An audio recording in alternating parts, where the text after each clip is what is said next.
सिलीगुड़ी अदालत परिसर में नए भवन के निर्माण के लिए वकीलों ने मेयर गौतम देव को एक ज्ञापन सौंपा है।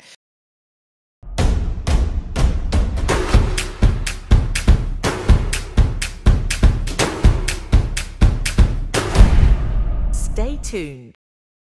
बताया गया है कि अदालत के पुराने भवन जर्जर स्थिति में है, साथ ही मांग के अनुरूप जगह भी काफी कम है, जिससे वकील से लेकर अदालत में आने वाले आम लोगों को परेशानी होती है। जिसे ध्यान में रखते हुए मंगलवार को 10 वकीलों की एक टीम ने मेयर गौतम देव से मुलाकात कर नए भवन के निर्माण के लिए ज्ञापन सौंपा है। वकीलों की ओर से बताया गया है कि वर्तमान में 11 जज है। उन्होंने कहा है कि अगर नई बिल्डिंग बन जाए और कई कोर्ट रूम बन जाए तो हाई कोर्ट फिर से यहाँ नए जजों की नियुक्ति कर सकता है। इससे आम लोगों को काफी फायदा होगा। उन्होंने बताया है कि मुलाकात के बाद मेयर ने इस मामले पर गौर करने का आश्वासन दिया है। एक्चुअली मेयर साहब के एक डेपुटेशन दिए आसलाम जेटा हमारे रिप्रेजेंटेशन আমরা ওনাকে অবগত করে আসলাম, যদিও উনি অলরেডি অবগত আছেন এই বিষয় নিয়ে যে আমাদের বর্তমান যে ইনফ্রাস্ট্রাকচার যেটা আছে কোর্ট বিল্ডিং নিয়ে, তো সেটা খুব বাজে জায়গায় আছি আমরা। কারণ কি বর্তমানে যারা লিটিগেন্ট আছেন এবং যেগুলো কেস আমাদের শিলিগুড়ি কোর্টে পেন্ডিং আছে, সেই সমস্ত ইস্যু নিয়ে ওনাকে বলতে আসলাম যে এক একটা কেসের বছরের পর বছর ডেট পড়ে। তো আমাদের দাবি যে অবিলম্বে এখানে যাতে যে প্রিমাইসেস আছে এবং আগে যে প্রিমাইসেসটা এসডিও অকুপাই করেছিলেন, গোটা প্রিমাইসেসটা নিয়ে একটা মডার্ন কোর্ট বিল্ডিং যেটা সুপ্রিম কোর্টের গাইডলাইন আছে, সেই বিল্ডিংটা যাতে অতি শীঘ্রই এখানে নির্মাণ করা হয়, সেই আমরা ওনাকে দাবি রাখলাম এবং লিখিত ডেপুটেশন দিলাম। সেখানে মেয়র আমাদের আশ্বাস দিয়েছেন যে হ্যাঁ, সত্যিকারে উনি অলরেডি অবগত আছেন, উনি মুখ্যমন্ত্রী এবং অন্যান্য জায়গায় এটা নিয়ে তদবির করবেন আগামী দিনে এবং যাতে অতি শীঘ্রই এখানে কোর্ট বিল্ডিং তৈরি করা হয় সেটা। এবং আমরা এটাও ওনাকে অবগত করলাম যে বর্তমান যা পরিস্থিতি, যেভাবে কোর্টের রুমগুলো এত ছোট ছোট হয়ে আছে, যেখানে এক্সিস্টিং 11 জন জজ আছেন আমাদের, সেখানে দেখা গেছে যে ইভেন করিডোরেও আমাদের ওখানে বিভিন্ন মামলার রেকর্ড, একদিকে উকিল বাবুরা, একদিকে হচ্ছে লিটিগেন্ট পাবলিকরা, যেভাবে ওখানে মামলা করার একটা কেস করার একটা পরিবেশই নেই, এনভায়রনমেন্টটা তো একদম শেষ প্র্যাকটিক্যালি। তো আমরা বলেছি যে যদি লিটিগেন্টের দিকেও ওনারা বর্তমান সরকার যদি সেটা দেখেন, তো ওনারা ভাববেন যে বর্তমানে যেভাবে বছরখানেক পরপর ডেট পড়ে বা 6 মাস পরে ডেট পড়ে মানুষ বিচার পাচ্ছে না, দীর্ঘদিন সাধারণ পাবলিক যারা সাধারণ লিটিগেন্ট আছেন তারা দীর্ঘদিন ধরে কোর্টে আসছেন কিন্তু প্রপার অ্যাকোমোডেশন, তার মানে হচ্ছে আরও যদি জজ হতেন এখানে, তো আমাদের একটা আছে যে যদি নতুন বিল্ডিং হয় তাহলে অনেকগুলো কোর্টরুম হতে পারে, তাহলে হাইকোর্ট সেটাকে নতুন কোর্টরুম বা নতুন জজ অ্যাপয়েন্ট করতে পারেন।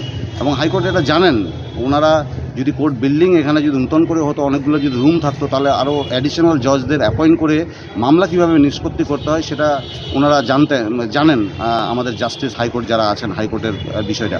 কিন্তু বর্তমান পরিস্থিতিতে না হাইকোর্ট কোনো অ্যাডিশনাল জজকে অ্যাপয়েন্ট করতে পারছেন, যা পরিস্থিতি চলছে এটা খুব একটা ভয়ানক পরিস্থিতি এখন বর্তমানে আমাদের। তো আমরা এটাই দাবি করলাম যে যা পরিস্থিতি বিবেচনা করে আমাদের মেয়র উনি হচ্ছেন এত সুন্দর ডেভেলপমেন্ট করেছেন সব জায়গায়। আপনি যে জায়গায় আজকে আমি দাঁড়িয়ে আছি, এটা তো আপনি দেখবেন কর্পোরেশন বিল্ডিং, এই কর্পোরেশন বিল্ডিং ইমিডিয়েট এর মধ্যেই এটা নতুন নির্মাণ হয়েছে। তো কত সুন্দর ডেভেলপমেন্টাল ওয়ার্ক হয়েছে।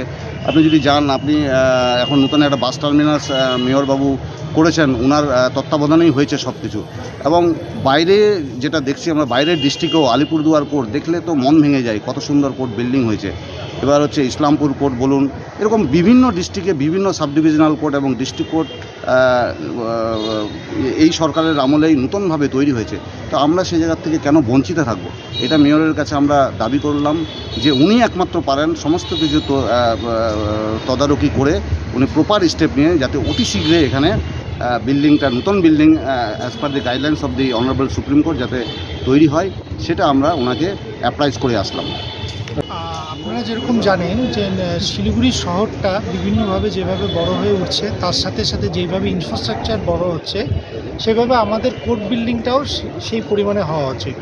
আমরা বাইরের শহরগুলোতে দেখতে পাচ্ছি কীভাবে সাব ডিভিশনাল কোর্ট বা ডিস্ট্রিক্ট কোর্ট বা অন্যান্য কোর্ট ইনফ্রাস্ট্রাকচার তৈরি হচ্ছে, সেইভাবে শিলিগুড়ির জনসংখ্যা, শিলিগুড়িতে থাকা বিভিন্ন ধরনের মামলা এবং বিভিন্ন প্রকারের মামলা, এবং তার বাইরে শিলিগুড়ি যেভাবে বড় কসমোপলিটন শহর, শিলিগুড়িতে যেভাবে আইন ব্যবস্থা পরিলক্ষিত হয় সেখানে কোনো একটা মামলা যদি কোর্টে পৌঁছানোর পরে শুধু কোর্টের ইনফ্রাস্ট্রাকচারের কারণে একটা দীর্ঘ সময় ধরে নিলম্বিত থাকে বা দীর্ঘ সময় ধরে চলতে থাকে, সাধারণ জনগণের আইন ব্যবস্থার উপরে একটা অবিশ্বাস তৈরি হতে পারে। আমরা কোর্ট বিল্ডিং নিয়ে আজকে মেয়র সাহেবের দৃষ্টি আকর্ষণ করলাম, মেয়র সাহেবের কাছে অনুরোধ করলাম উনি যেন রাজ্য সরকারের বিভিন্ন ডিপার্টমেন্ট এবং যাদের কোঅপারেশন প্রয়োজন সবার জন্য দৃষ্টি আকর্ষণ করে, সবার দৃষ্টি আকর্ষণ করে আমাদের আলটিমেটলি কোর্ট বিল্ডিং হলে সাধারণ জনগণের আইন ব্যবস্থার উপরে বিশ্বাস আরও বাড়বে, কারণ যখন জনগণ খুব তাড়াতাড়ি বিচার ব্যবস্থার মাধ্যমে সঠিক আইনের মাধ্যমে নিজের জাস্টিসটা পেতে পারে। वहीं मेयर ने कहा है कि वकीलों ने ज्ञापन सौंपा है, मैं विभिन्न जगहों पर इस पर चर्चा करूंगा, इसके बाद सरकार फैसला लेगी। হ্যাঁ, ওরা এসছে, আমাকে একটা ডেপুটেশন দিয়েছে, আমি বিভিন্ন স্তরে আলাপ আলোচনা করছি, তারপরে সরকারের মতো সিদ্ধান্ত নেবে। আইনজীবীরা এসেছিলেন, তারা তাদের বক্তব্য রেখেছেন, লিখিতভাবে দিয়ে গেছে, সেটা আমি পেয়ে কথা বলেছি।